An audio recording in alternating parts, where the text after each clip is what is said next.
d'accord mais te ba population zolela par rapport na yango to placer ba mo si bango nde tokota niveau national par rapport na C64 C4 to bandenge ko solola na enjeu politique nde yo sama mais avant tout toti yananu ba to ba sa ba solola qui par rapport na tout ça une interview à quelques personnes to tiaga mi balé le fait que ba ko solola par rapport à la connexion des population ezali kolela.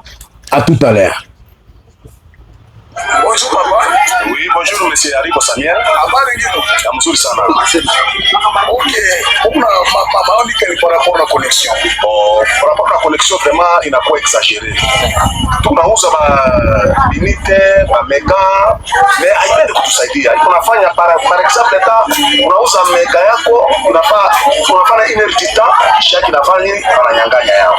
Unasikia tena connexion inaanza kusumbua vraiment inakuwa vipi na tu kasi système ya RAM ile wanataka ba RAM tunaona ile système ya RAM ya système ya connexion iko réseau kama Vodacom na Airtel kidogo mais Vodacom kabisa na kwa exagéré sana donc réseau inacheza sana mr journalist sasa mnapenda nini mnapenda gouvernement bafanye nini tunaomba kabisa gouvernement yetu atusaidie hivi atume kuongea na watu ya Vodacom na Airtel atume ku renforcer ma antenne yao hivi capacité ya réseau quand même il faut que cette population alia sana kupatia mega yako ufuate shiga yako nenda inspire na kutumikisha yao wala monsieur journaliste kabisa wakati natia mega na shiga yangu niko nakuta deja niko tumisia nusu ya mingi bana inakuwa inspire kufatana na shaka unauza mega kulizoka zaidi na tumisia Vodacom ndio inasumbua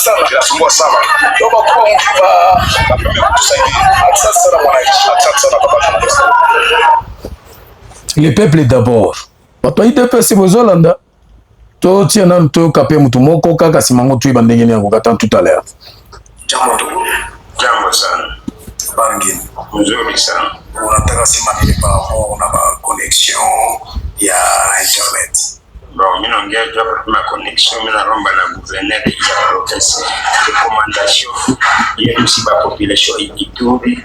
Gouverneur atusaidie kabisa, batu wa connexion banatutesa sana.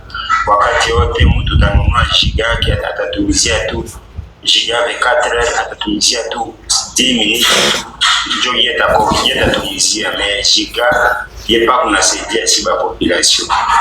Connexion pana bien, tunaomba la gouverneur ya province yetengeneza na si yetengeneza yechi ya presho yula batu connexion batu tengenezea connexion evite bien kwa contraire tunalomba na yeye asele service bureau ya Vodacom, Airtel, Orange na nini yote wataki mkaji ya Bunya unatumizia ka rezo gani? Unatumizia ka Vodacom na Airtel.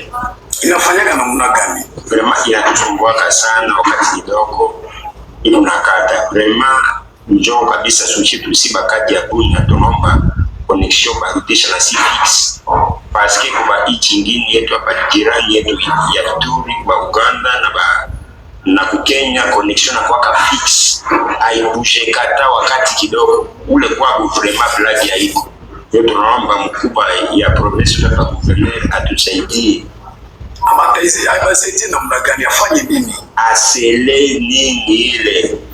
Biro ya Vodacom, Airtel, Orange itapatikana. Sasa wakasile mtutumikisha. Aona kana ngono serbia itapatunga tabia catastrophique ile asikumie batu ile kunatutesa bana tuiba sana si population ya Ituri hapa. Asante sana mwananchi. Très bien. Le peuple d'abord. Peuple zolela. Peuple zosenga nini. Waze kwa imbamu. Alors. Tu es bandenga. Nacho baby placer mot par rapport na biloko wala. Vraiment il y a connexion. Pona connexion na koloba ngapi na za victime. Tuza peza ba victime eloko wana biso nyoso tu. Ezaka ka pona ebite soki lete mona kande ba moyibi. Surtout justice. Bango bamona ga moyibi abuki ndaku oyo aibi telefone ya bato mais bazomona ba voleur intelligent te. J'ai beaucoup aimé un certain jour babandoko sambisa président assemblée nationale ya kala juge moko ya kufa abandoko sa baningane. Dans ces pays il y a beaucoup de voleurs intelligents. Parce que ba voleurs intelligents eza muto azoyiba na mayele lokola babiloko ba Vodacom ba RTL. Peut-être bato batambola kate bazoyiba peuple grave baza ba miyibi. Oh, baza ba voleur intelligent. Comment ça, expliquez-vous? Comment expliquer? N'a pas c'est l'étude comparative. Ça fait déjà une semaine et demie nazaki na Kampala. Kuna unité ou bien minute ya 500 francs. Oko communiquer nango plus même à 60 minutes. En Kampala? Oui, 500 francs au changer na chele et puis sur 1000 chele au sur 1000 minutes na bangwana plus à 60 minutes. Alobi si na comment vient boba ya bato. On que chez biso so ba konzibati pe ordre et cause à la boue. Na transfert bazo iba bato na minute na ba réseau et puis na transfert. Transfert na biso ça trop cher. Transfert en bon? Oui. Même pesa si ça ka bango bato à réseau. Batine lomba na M-Pesa mais soko moni kuwa bazo bimisa bato par exemple 10 000 francs. Soko longoli au sali calcul on okuta que ce sont des voleurs intelligents. C'est que bazo linga population comme les plus pauvres, bango baza toujours ba milliardaires ba kwa kende kaka liboso. Mais tata na biso ndel l'état pour na ko réglementer pour na ko tia équilibre entre les peuples baza ba na ba baza likolo. Entre ba batangi na ba batangi te. Entre ma millionnaire na bo baza bakati bilanga. Mais ce qu'il était comme kotika bato à la merci de la riboé. Et ça m'a fait. Chomoni peuple va comme kolela. Ata na minute o konso matin ya 1 mois. O komona réseau va dire ko boya ti esili. O konso ma minute sikoyo. Minute là vous allez expirer ko communiquer na mutu ba crash moko zo kota ezo sala passe. Donc, comme une minute, c'est comme une minute. Et puis, bango, le baza permet à l'officiel congolais, le corps exécutif, monsieur baza ma partenaire na bango baza, batie bango na bango kuna bafuta ka bareto comme ça. Bango il peut ba raison monsieur sur compte. L'État congolais est stoppé concurrence. Au lieu ba tuso ba ya batie ba taxe belé pour tirer la Vodacom, RTL, ceux qui na Orange Man, ceux qui na Tigo. Au lieu bati na biso ba réseau tozomona na ba Nairobi, tozomona na ba Angola, tozomona na ba Zambie. Réseau des alao. Et pas na biso bako boma réseau benga sabi aliko na za danger. Basi ba bomio obengi bo réseau tutu ou bien boy. Nazo benga bino za aliki ne réseau boy tutu bako boma yo tango zinga. Réseau na kele ke makambo a Vodacom e wana na ba réseau na gouvernement congolais à travers le ministre ya communication batala makambo na malabu. Awa pe gouverneur d'état qui est président au second degré. Yako sala tout.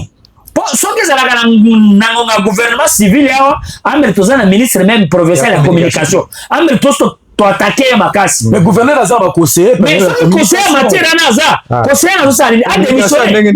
Azar, la communication, conseiller Wana, Azar la Nini. Yéga Moussa, il y a un RTV, à Colombe Magamboate. Connexion.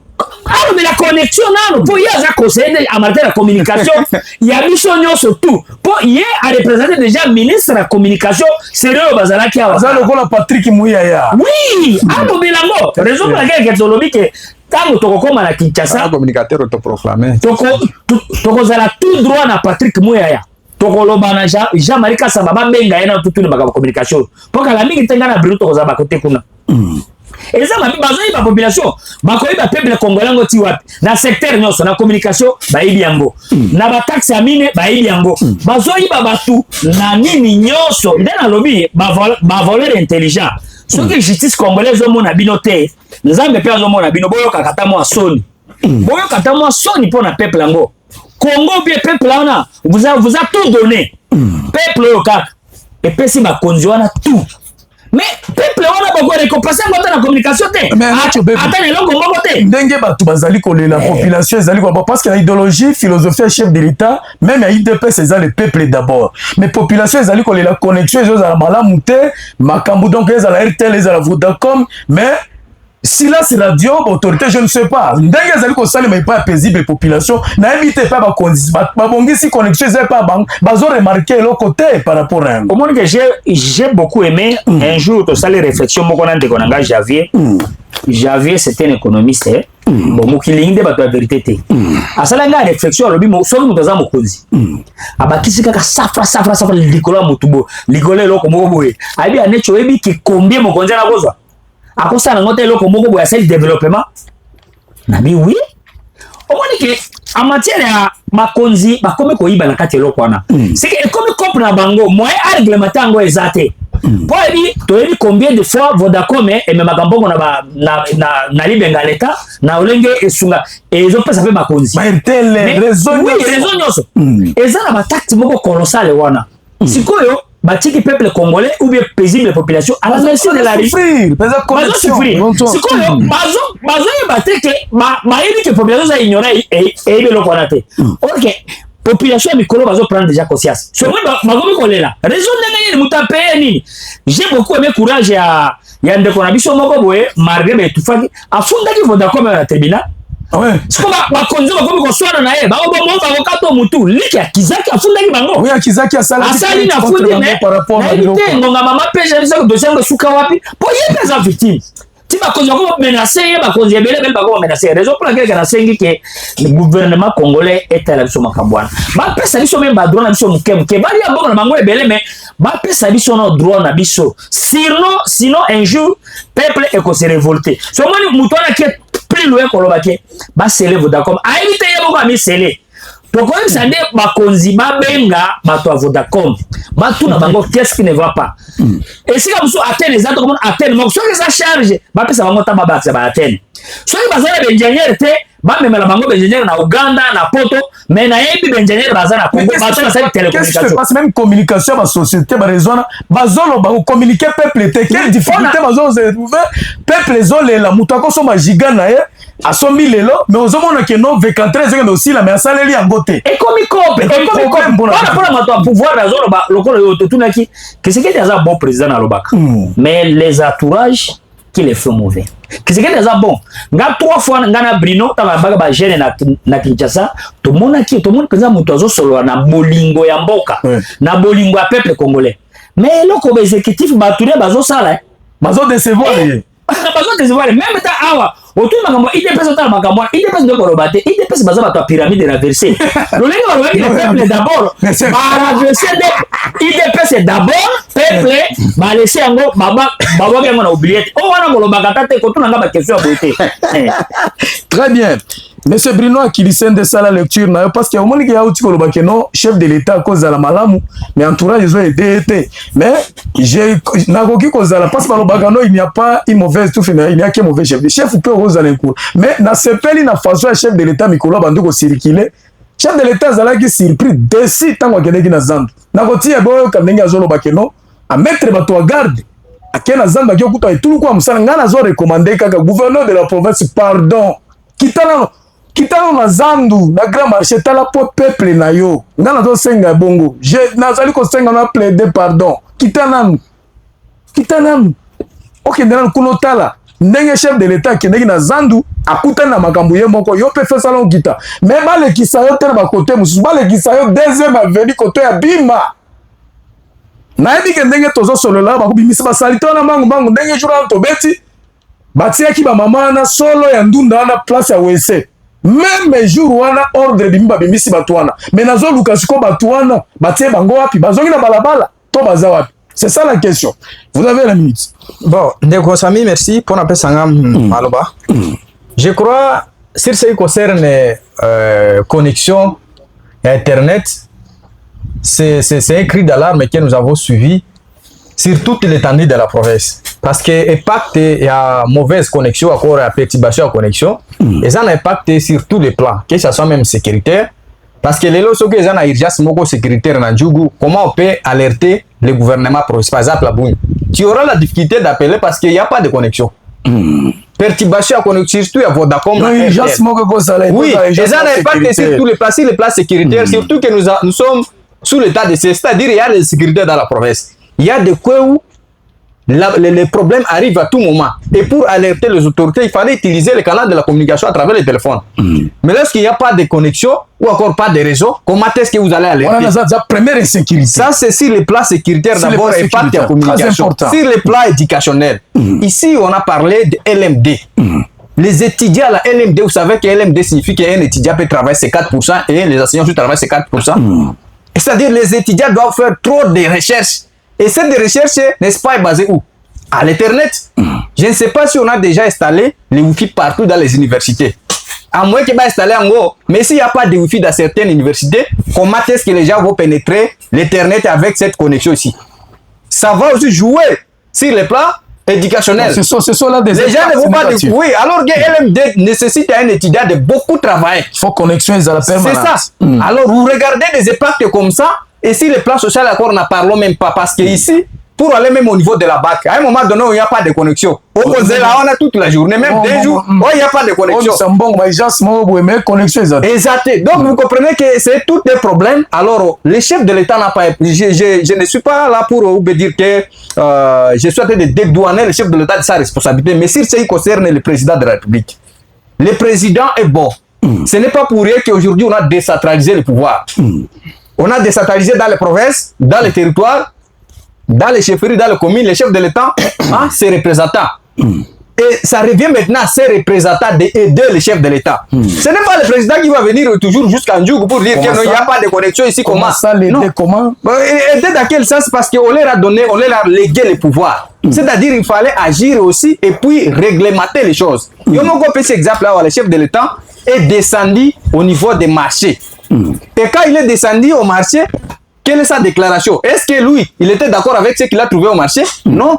N'est-ce pas? Il a condamné parce qu'il a un représentant qui l'a donné le pouvoir de gérer les marchés. Mais si ce monsieur-là arrive à être capable de gérer les marchés, est-ce qu'il fallait critiquer le président? Chef de l'État qui type les gens. Ce qui est un dimagation qui est appuyé à on a un niveau chef de l'État. Chef de l'État. C'est ça. Donc vous comprenez que l'entourage du chef de l'État, le président lui-même, il est très bon. Et il a aussi de très beaux projets que nous, on a vus en Ituri. Là, il faut être très clair.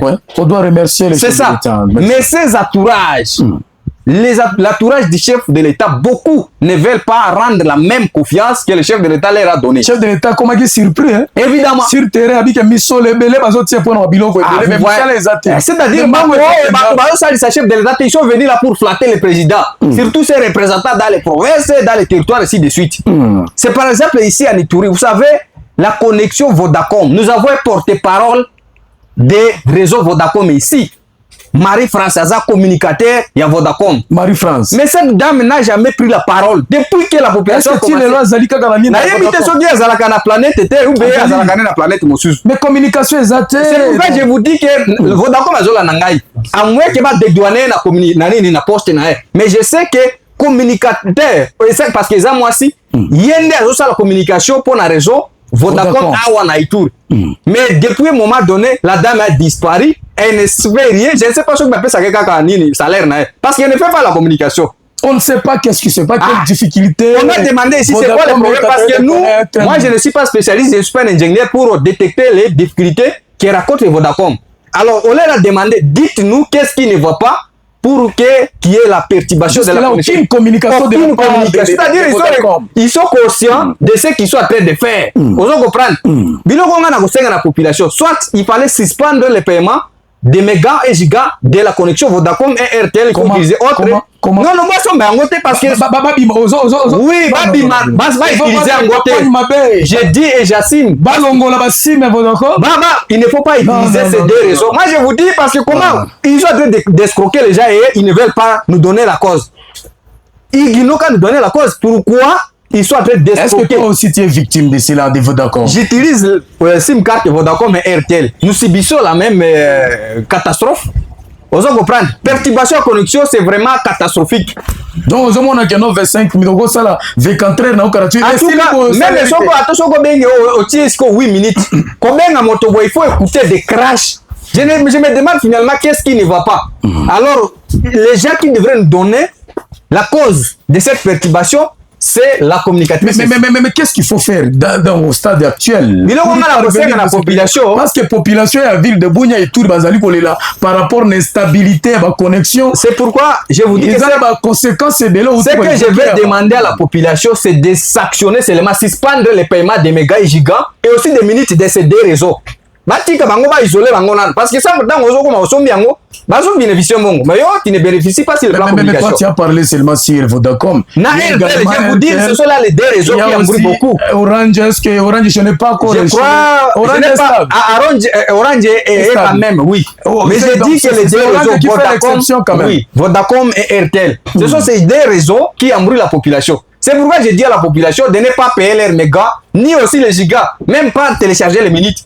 Il faut les isoler. Oui, parce que si vous continuez, vous allez continuer à payer, ils ne donnent pas la cause.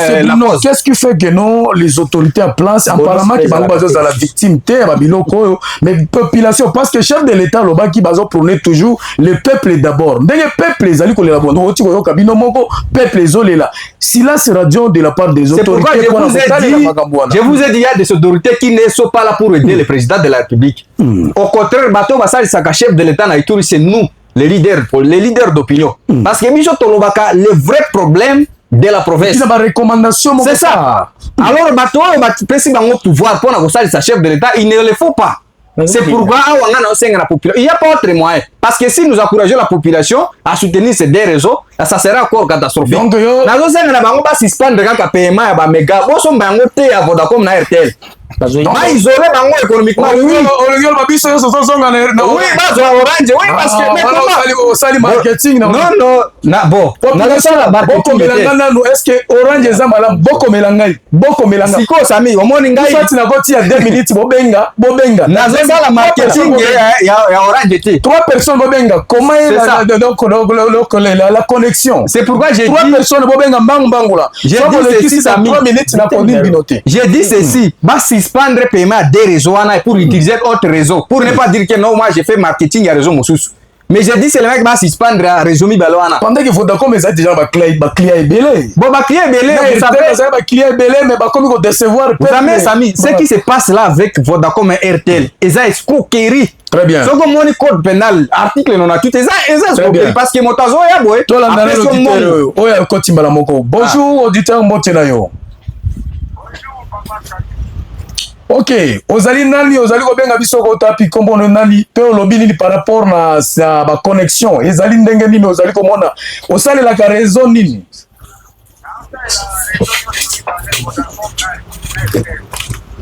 Et pas na yo connexion ezali mandenge nini, expliquer batu nanu, tango yo sombi giga ezali ko sali mandenge nini miniti, expliquer batu brièvement. Ah.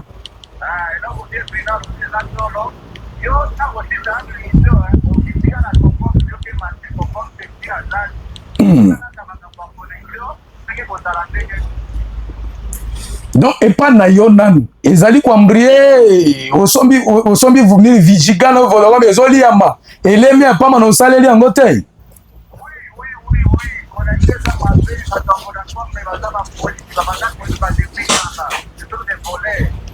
Le message nini yo kolobela bakonzi ya mboka, le gouverneur de la province et puis le chef de l'État, parce que bango bazali koloba le peuple d'abord.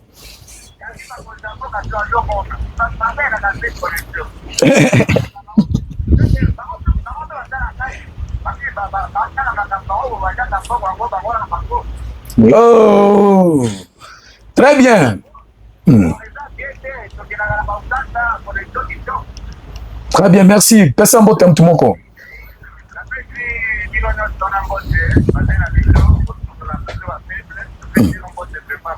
Oza Obengi Bisso, depuis quel quartier, depuis quel quartier? Très bien. Voilà. Des personnes c'est ça, Sami. Alors, je disais que c'est des réseaux, la population a droit de les suspendre. Parce que les droits on ne peut pas continuer à être escroqué pendant que. Parce que tu peux si bango matière. Si quoi, les bango besoin de décision. Parce que bien qu'on voit comme à ça là, na RTL. Donc, ils cherchent à révolter la population contre le président de la République. Parce que lorsque la population sera frustrée, Les autres vont par exemple descendre dans la rue, ça sera contre qui? Contre le président de la République. Donc, Vodacom et RTL ne peuvent pas fonctionner comme des partis politiques de l'opposition. Parce qu'ils sont là pour révolter les gens. Alors, nation à la population, ils doivent suspendre. C'est ça ce que moi je veux. Les autorités. Mais jusqu'à quand nous, ce n'est pas pour la première fois qu'on a un dossier à raison. Qu'est-ce qu'on a la province? Si Mokonziaza, on a province. Même s'il vous plaît, monsieur, même Lik Malembe avait saisi la justice par rapport à Fundaki Réseau. J'ai suivi, vous avez soulevé conseiller à communication. On a évité ceux qui moto un conseil de la communication, c'est une mérite. C'est ça. Donc, ce n'est pas veut dire que le Kina Radio, non. Monsieur, bienvenue. Monsieur, bienvenue. Comment voyez-vous? Quelle lecture faites-vous? Parce que Toti, quand il y a deux personnes, il faut babenga, so babengi peto, on a dit tout ça, comme on a un message zébile, connexion les endengeni, il y a Vodacom, RTL, Orange, parce qu'il faut toujours ça la mille la population, parce que tout le monde va député, bazon solo l'acte, bafandi qui y a baili à ville, ba solo l'ité, mais population zone les problèmes zébile, n'a beaucoup. Allez-y, vous avez votre lecture. Merci Ndeko Samuel Nakopesa Maloba. Avant na kota na débat ya connexion nangaki na zonga susu na ka ya Ebola mke pona toujours koloba ko sensibiliser ko pesa ba autorité na biso recommandation autorité to tiana moto depuis marché mbote na yo monsieur bonjour bonjour papa Sanu. Oui bonjour kende musika na poste récepteur na yo ouais bonjour pona awa réagir pona connexion Vodacom na RTL vraiment moisa te ngape azaki osala raison na mais sikoyo asina bimi na kati na tiaka ta jigate asina zongi na ngala Orange po moisa te no Orange omoni yango ndenge ni par rapport na dojo zala ko salela Vodacom par rapport na RTL na Vodacom atuka Orange za malamu omimi Orange. Mais yango ça va, merci beaucoup. Message nini okolobela bakonzi mboka niveau national et provincial okolobela bato nini? En tout cas ba mekana no ko interpeller no bato ya nini ya Vodacom na RTL na ba meka ko salisa biso po bazoli ya biso ba bonga biso pamba yozo tia jidana yo mesimango ba récupérer ngo ça no ko sala ngwata même minute même chose ko tia minute na minute ko sika ba boye no solita no to mobote. C'est grave. Mais ça va tout mis balé moti. Bon, na Krishna no bino no so bato boza na studio na mbote. Merci. Boza mbote na ngai makasi. Merci beaucoup. Merci. Voilà. Toi Mbappé. Merci beaucoup. Merci. Et merci Ndeko. Merci. To benga pie to zo mto sukao. Mbote na yo mwana mboka. Ubengi biso wapi komono nani mwana mboka? Puis quartier général Sayo Gambela. Yoza garçon Sayo. Merci. Bien. Ah ouais. Basomalien. Secrétaire. Oui, allez-y. Oui, allez-y. Par rapport à la connexion paix, donc on a sur la plateau. On dit que le problème à la population de Mingi va payer sa paix forcément d'accord na Orange. Pour moi personnellement, les nations n'ont déjà signé alors par rapport à Vodacom, nous avons la signe, on a pas pour nous en contact Mingi na bao bazan en téléphone Android et tala.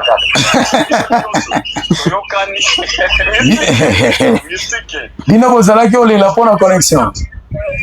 Ya matata makasi. Soki biso nyonso mpe bakanaka to bakeno awa suka na Vodacom suka na RTL okutake no babakisa nini bakobakisa donc bango ba cher makasi. Donc il faut bas sanctionner kaka ba raison bale wana okeka bango te. Pouvoir wana na pesika na population biso nde to pesa bango poate. Oh. Merci beaucoup pour ça, Batumi Balembote. Merci, mon nom est Maman Clarisse, il faut y remboter. Là, bébé Nanga merveille, faut y remonter. Là, bateau, nous sommes dans Nanga côté, ça y est, on a commis nous sur la ville. Merci beaucoup. Tiens, tout le monde, tout cas. On les a forcés, on a la question de l'émission, ils ont suivi. Bon, ouais, bon, là, vous avez ça, bateau, belé, on a un coup fan de la bonne. On les a forcés, on les a forcés, on a eu des simino, bouille, fan d'une émission. Province et Fandina. Oba même quand bongo kuna problème ezate. Aïe. Solo la nam to va merci ndeko Samuel. Bato benga fa solo la nam pas vraiment eza émission moko eza le plus suivi na eza lokola messe na province. Na ngaki na lona zaki koloba problème ya Ebola. Bakonzi bayoka peut-être oyo biso toza koloba ba recommandation oyo tosali awa bakangela biso kelasi mpona bana baza koyeba te eloko nini ndenge nini bakoki ko se protéger parce que soki mwana amemi maladi wana na ndako c'est-à-dire famille mobimba bokei alors botalela biso bakonzi tosengi vraiment baautorité sanitaire baautorité ya mboka batala ndenge bakoki ko résoudre ka oyo bana bakomi déjà na suka balimeka kopesa biso solution. Deuxième chose nangaki na yebisa ba parents oyo peut-être bazalaka na bana na bango na bandako basenyaka soit na zolo vraiment bakende na ba école ko informer avant parce que moi-même j'ai fait ça nazana bana na ngami balé ezana basenyaka air moko na zolo kozwana lisusu te vraiment pardon bokomakaka na moni déjà asalaki makasi bapele ezokota baseli na ba école na bango na informer préfet na ici nazana mwana azotanga awa asenyaka na zolo makile bimaka na zolo ce n'est pas à dire soki makile bimie na zolo bon mais mayo ganga bolo beza Ebola non c'est depuis longtemps et ça la caille soki est arrivé que ça lié bobenganga para mbangu nga moko na ya parce que je connais n'est pas isolé parce que j'ai fait ça alors na sengi na ba para sous peut-être pas exact kana nganga moko peut-être bakane okiko zala mingi ba information wana ba partager kene na ba école baloba déjà avant parce que bazala ba dernière personne tozoka mutu ya suka pardon bolimbisa ngai mutu ya suka pour le monde oui mbote na yonde kona ngai habari bonjour habari namuna gani comment ça va mzuri kabisa kwanza unasema namuna gani par rapport na connexion kwako unatumizia connexion connexion mambo ya connexion mimi nasema Vodacom na Airtel natupatia haya kabisa hapana sema hivi mzee kwa juu mchana mzima mimi kuna kwa sema maintenance maintenance ona tusinjo inakata hii ay maintenance itakamata 2 jours une semaine hapana donc venye bananunua nini ya 24 heures quand même lakini kunafata ndio problem huko kabisa. Wewe unatumizaka nini? Unatumikishaka nini? Airtel, Vodacom, Orange, unatumikishaka nini? Mimi niko natumizia Airtel. Surtout mimi natumizia Airtel na Vodacom yote, lakini kwa sasa connection miko kwa Airtel nilinunua nini ya M1. Mewa unaenda wakati unataka intervenir hata tu bloqué. Sio matata sana baba yangu. Unalomba nini bakubwa bafanye ni bakubwa hichi? Yenye mitalomba iko tu vraiment batengeneze ile connection kabisa. Ikuwe saa ya hichi nyingine. Très bien. Tunateseka. Unatuita kutoka wapi? Ulikuwa unatusikia depuis wapi? Mimi kuna basikia hapa kutoka ku Idile, jo wapi? Mimi na kwa njo kingi ndio hapa ku Idile, okay. Idile uko teka ni? Idile uko karibu wa Ezekiel huko. Vraiment tunawasalimia yote wa ndugu yetu ya Ezekiel. Asante sana papa. Merci beaucoup. Musome ici ba message yetu tunaleta kule kabisa s'il vous plaît. Ma message tunasoma sasa hivi. Message yako mingi sana. Merci pour exito. Merci beaucoup. Message namoni kezoko ta délai ta koyamba su mutu mususu te parce qu'il faut to sur l'émission to benga kate. Mais na sala kika pona sala sondage ya peuple. Eza ebele appel ezoko ta ba 10 force de frappe kala mekika muke. Allez-y. Ça va, ndengo na zali koloba, na pesi ba conseil na ba parents mususu, ceux qui ba koki se retrouver na ba kaya bana na bango pe baza ko saigner. Il faut ba informer ba école bien avant parce que bana ba tomber ba victime ya isolement C'est ça. Moi, j'ai fait. Donc, moi, nanayo, ceux qui, par exemple, maquillé, zo bimaso, babenga yo. Non, parce que Azalaka et ça la caille. Maquillé bimaka. Oui, ce n'est pas. Banda depuis Kala.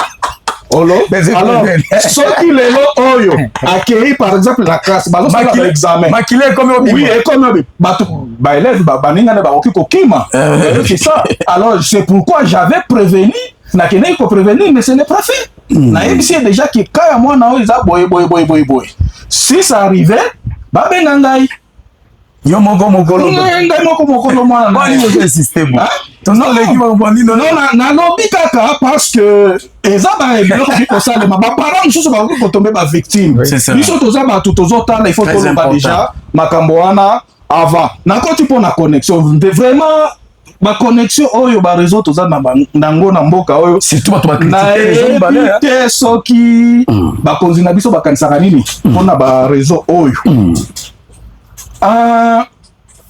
Soki osombi mega osombi minute eza kotungisa ndeko Samuel na mi posa la question tango osombi mega ba biso peut-être mega eza ya 3 jours ba biso pona nini nano bazelaka te 3 jours wana esila nde mega na ope esila bon ko osomba 100 mega c'est pour 3 jours non mais pourquoi ta soki on a dit que ça va facturer nini mais ngana mona eza vol pourquoi soki okena ba réseau un peu privé donc vol ensemble nini ba maison ba internet sous privé OK ko somba peut-être ba internet illimité ba peut sur 1 mois soki 1 mois na ekokina muté connexion ko katate c'est là ezali situation ba canal plus ko mais ils ont dépendre non biso tolingi ils ont dépendre de la façon utilisation non papa tolingi par exemple c'est la biso ba connexion neti osomi oyebi neti osomba canal plus donc un mois na ekoka il faut un mois na ekoka donc otika na 3 jours bandi ko signaler déjà voilà nde wana il fallait ba maison ne comme bon donc connexion donc internet bazoi ba batu exact ko ba population tango mususu okosomba méga ou bien giga et 4 ezo salate et 4 pendant 2 heures 3 heures d'état ou bien 4 heures d'état connexion exacte alors ce qui giga na aussi là par exemple lobby na 8 heures mais il fallait peut-être base à la capacité à ko kata connexion après 8 heures parce que tu as perdu peut-être 4 heures d'état connexion za la quitter est-ce que 4 heures d'état wana et que kapamba boy Osombi connexion par exemple aujourd'hui na 8 heures pour catalogue na 8 heures mais arrivé peut-être ba 10 heures ou 15 heures connexion exacte et fandi peut-être 2 heures 3 heures d'état vous en a connexion té il y a pas moyen de récupérer au lieu lobby kata na 8 heures ba même au kata na 10 heures ou bien na 11 heures ils ont la raté ce qui ba kati et si mais c'est bien alors pour la connexion Vodacom na RTL évidemment population na habite sondage na osala marketing ya Orange te nga na sala la Orange mais na oki koloba Orange ils appellent na même problème bango au moins à 80% baza na sériosité na boulot na musala na bango OK malgré ba perturbation ezalaka ezali mais à 80% Orange ils a quand même ko satisfaire population par rapport à... Mais au stade actuel, qu'est-ce qu'il faut faire? Parce que connexion et problème et stabilité et connexion problème est là. Si ndeko nakanisi ndeko Bruno otaki koloba alobi sur le plan sécuritaire. Soki connexion ezate. Soki makambo moko ye. Bozo benga. Eza retardé. To sengi bakonzi baya bako s'impliquer. Surtout, baza ministre nouvelle technologie ce qui nous na poste. Ba nengi ba ko résoudre na kaya ba société mi balo. Est-ce qu'on peut dire c'est une façon d'escroquer la population? Tango muto saleli a sombi giga na ye etikali ce ko ba saleli a monte mais na ko koloba c'est une façon ko escroquer population parce que ce qui muto saleli a sombi giga na ye pour salela mais arrivé à un moment et kati et ça va salater si ko sine na lobby est-ce que boko bazo ko rembourser ba giga wana zéro baza ko rembourser te sinon no baki osombi giga peut-être il y a 24 heures mais ba kati yo pendant 3 heures 4 heures du temps connexion ezate il faut ba rembourser 4 heures du temps wana mais basala gango te basala gango te alors c'est pourquoi tozo senga ba autorité ba meka ko s'impliquer na situation oyo toza na Très bien. Monsieur Xavier Assam. Maton de Bosami, Nalingaki na banda d'ailleurs par là, na Bosamaki, mais ça n'empêche que na zone Wana. Allez-y. Na représenté la condoléance Nangai, na master Nangai Gentil Kaniki, qui a perdu son papa, le chef de l'économie. À tout cas, de Gentil, Papa Kayo. oui, il faut que nous sommes de cœur avec toi. Ce sont des moments difficiles. Nous avons regardé à consoler Bino. Parce que Bishop a motivé pour consoler Bino. Et que l'âme de notre papa puisse se reposer en paix. Alors, Namakambo et la connexion de Gosami, difficulté tous à beaucoup, et ça, on répète chaque jour, et ça lit la gestion par les tâtonnements. Ari Fayol appelle ça ma fonction et gestion, ma fonction management. Quand ma fonction management, dernière fonction, alors ça s'appelle les contrôles. Prévoir, organiser, commander, coordonner et contrôler. Les 5 infinitifs. Et les 5 infinitifs de Fayol. C'est-à-dire, mon conseil que Zangi la carte, on est sous sauté comme le haut. Dans la République, on a prouvé à suffisance. Mais qui des douaniers, chefs de l'État, le gouvernement, etc. Mais le chef a l'obligation de contrôler. Le chef a l'obligation de contrôler. À cause la bonne foi ne suffit pas pour un dirigeant. Un bon dirigeant d'ailleurs se caractérise par les contrôles. Un dirigeant fait un moussalate. Dirigeant fait un moussalate par moussoun de Bassal. Lui, le rôle qu'il a, c'est de contrôler est-ce que chacun a train de faire son travail convenablement. Parce que si tu as fait convenablement, les hommes de l'ébisson, il y a un débat. Parce que, bienvenue il existe dans ces pays un ministre de politique. Ce ministre, son travail, c'est quoi? On a transformé nos ministères dans les services techniques. On les a réduits seulement dans les services à taxation. Côté taxe, c'est normalement la Félicimus. Les chefs de division de PNT qui existent dans cette province, il y a une division de postes de télécommunications ici. Ce monsieur-là, qu'est-ce qu'il fait comme travail à part qu'au taxer? Parce qu'au-delà qu'on a un taxateur, il a un rôle de technicien, de conseiller, de gouverneur en matière technique. Il y a des fois dans ma proposition, mon conjoint dans le secteur où RTL n'a pas d'accord se comporter pour population là, texte de lobby pour voilà ce que moi je propose pour que la population soit rétablie dans ses droits et le gouvernement va remonter, etc.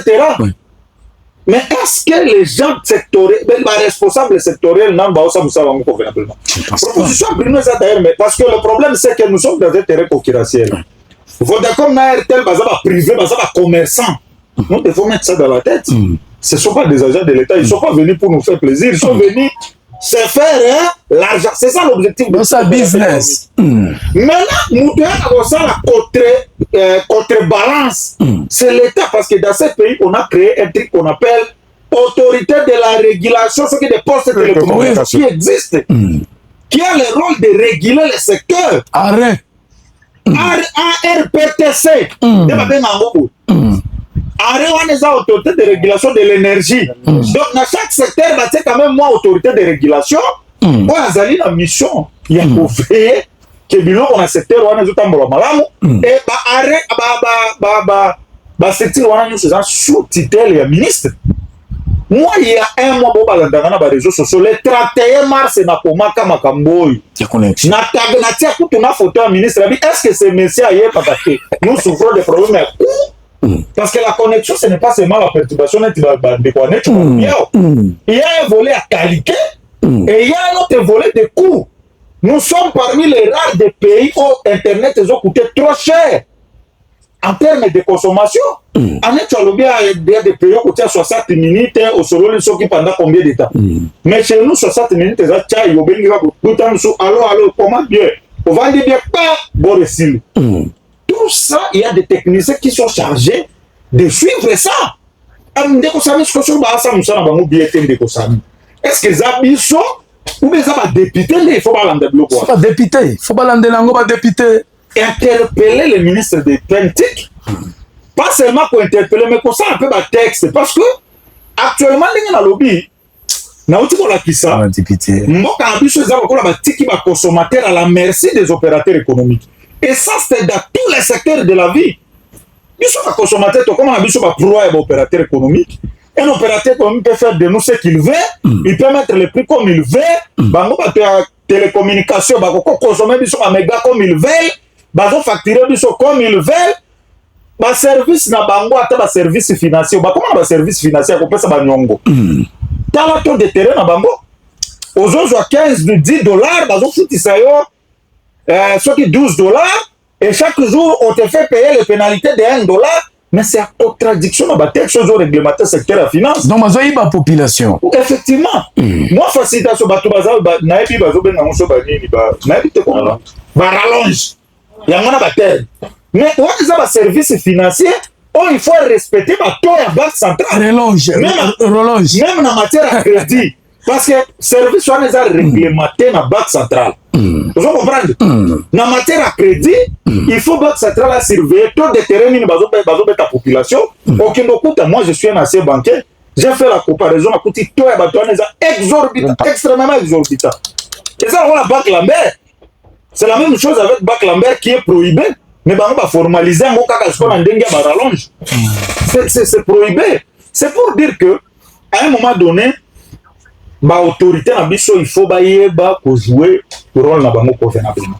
Aujourd'hui, la population peut se désengager. Bruno lobby. C'est d'ailleurs parmi les principes et commerce. La concurrence. Au moins, mais les mal à que si on ne pas les gens qui m'ont boulé à la balai. Tu risques d'aller retrouver les mêmes pratiques. Il y a qui venir au dehors, il y a pas quand même il y a un bien. Moi quand mais ça fait bien totalement. Là ça va être un problème. Là où il y a un problème, c'est pour dire que c'est l'autorité qui doit s'assumer là-bas. Avec un service à communiquer, à éditer ma ligne de conduite à suivre. Que voilà ce qu'on s'est comporté parce que en matière de commerce, l'autorité n'est pas limitée dans l'intervention. Une autorité ne peut pas aller décider sur une entreprise d'autrui. Mais à la marge de manœuvre comme ça là, et presser ce rendre service impeccable à la population. Parmi les propositions d'ailleurs, on a ça là, va permettre de réduire la communication et les parce que quand ça tout est. Parce que quand ça tout. C'est ça. Permettre la population à choix. Parce que là, on peut se changer qu'on est amis. Lorsque les consommateurs abonnés au communing sur un réseau, charge communing. C'est parmi des raisons. Bon, les gens n'ont pas de choix, ils n'ont que 3 choix. Vodacom, RTL, Orange. Bon, c'est comme un bon, surtout les gens qui ont un Kishasa, qui ont un Tigo. Non, Tigo est guindant. Tigo de comment Orange. Bazala est belle, c'est fusionnaire. Bazala est belle. Bazala est belle, la ficelle. Il faut plutôt avoir des politiques incitatives. Il y a combien de réseaux de télécommunication et belle et permettre que nous tous en choix d'ailleurs toute liberté. Ceux qui n'ont pas net sur la monnaie qui est Simbatena n'est pas bienvenu. La monnaie n'est pas bienvenue Simbatena n'est pas Bruno. 10 personnes ont trouvé satisfaction à Vandi. Et tant que concurrence c'est comme ma casse. Et on permet ça automatiquement pour améliorer la qualité de la prestation à Bango parce que ça soit comme ça la faillite au Kangi porte parce que dans le limbo on investir bah créer bazaki. On sera obligé. Très important. Mais dans l'entretemps, moi je pense que je vais aller dans le sens de Baninga pour que peut-être que l'autorité puisse s'inviter dans les débats et que à forcer à pousser dans le bateau on va ça na bango parce que ndeko sami soki ba texte ezalaki il y a pour sanctionner peut-être un problème de qualité hein? Un problème à prix et que tu es trop cher l'autorité a fixé prix pour fixer prix il faut avoir la maîtrise non il y a consommation comment ça se consomme au côté de une analyse détaillée il y a quoi une minute ça consomme combien et une seconde ça consomme combien de francs Il faut un travail technique autour de ça pour que notre population a la servi convenablement. Mais dans le cas contraire de Kosami, nous allons revenir. On a invité, je pense, le ministre pour les dossiers, pour les cas de Kisangani. Je pense que ça doit être l'honorable Fontaine ou qui a invité le ministre. Si les connexions, c'est bon, Kisangani. Parce qu'il ne faut pas aussi tomber dans une action parlementaire ou bien une action publique pour il y a réseau, il y a décoration.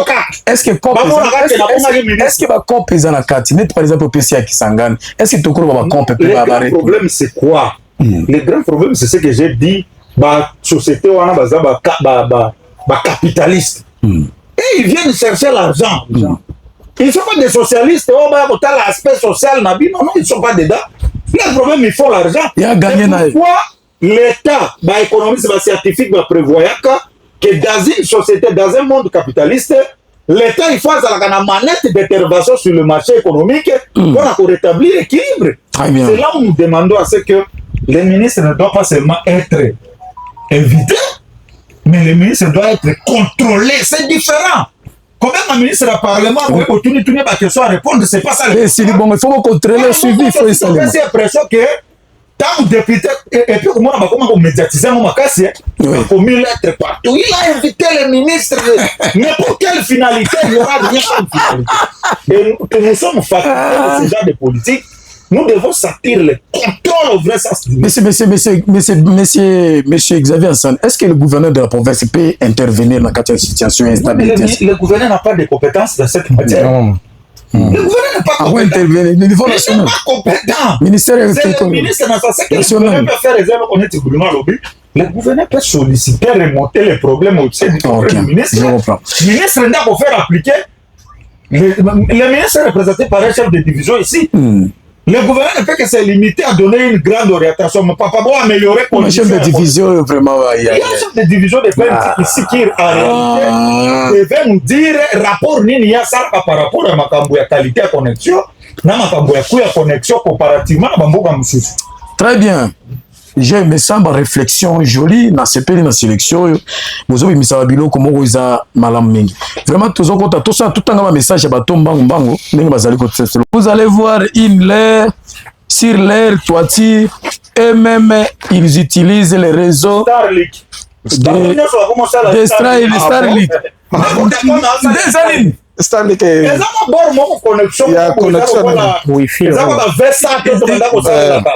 pour stabiliser biloko la bango. Non, connexion est bien.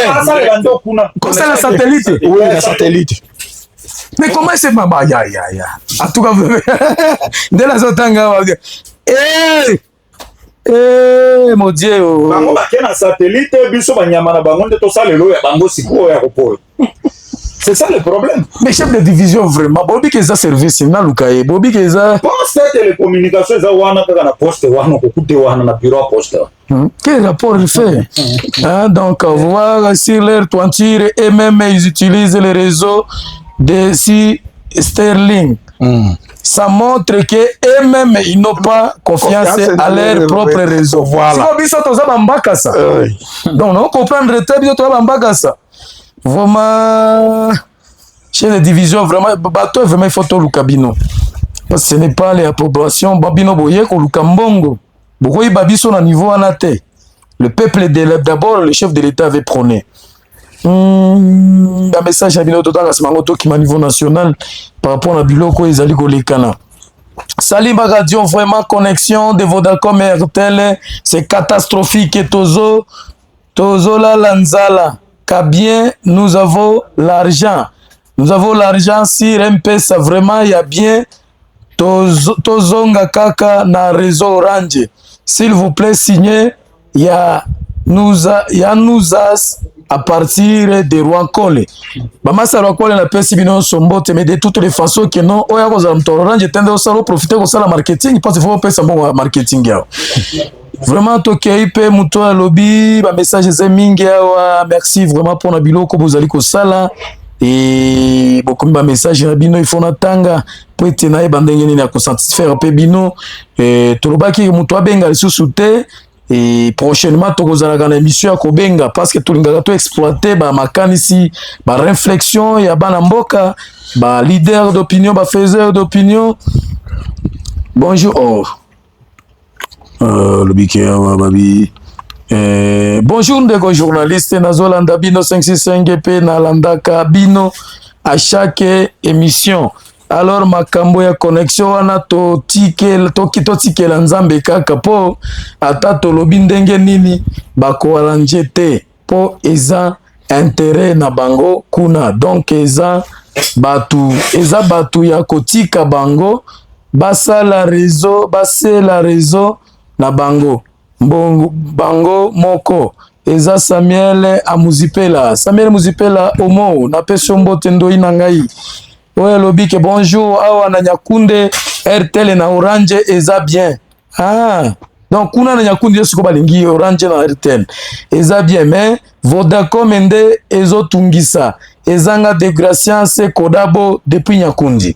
Merci beaucoup de Gracias na pesi biso mbote bino bozana Nyakundi kuna il faut bosala musala nazo sepela na bino bozongi na bilanga tukosor boboyi ba makambo abitumba tukosor. Xavier, alors bonjour Samuel, donc bonjour Samuel, Xavier, Merle vous Azamakasi, Xavier Hassan, Merle vous Azamakasi Kolekayo, Bondi Makape Baninga, Vodacom et Baka Kaka Batuboye, Bakole Mbaka Nakoi Bate. Olembate ba osa business. Xavier ozala face na relève na kotia moto kopela taza musika mais azana posa mona bango face à face. Mais mutu moko lobi ki faut comme ça vous awa na pesi mbut. Bonjour à faire connexion eza mabe makasi.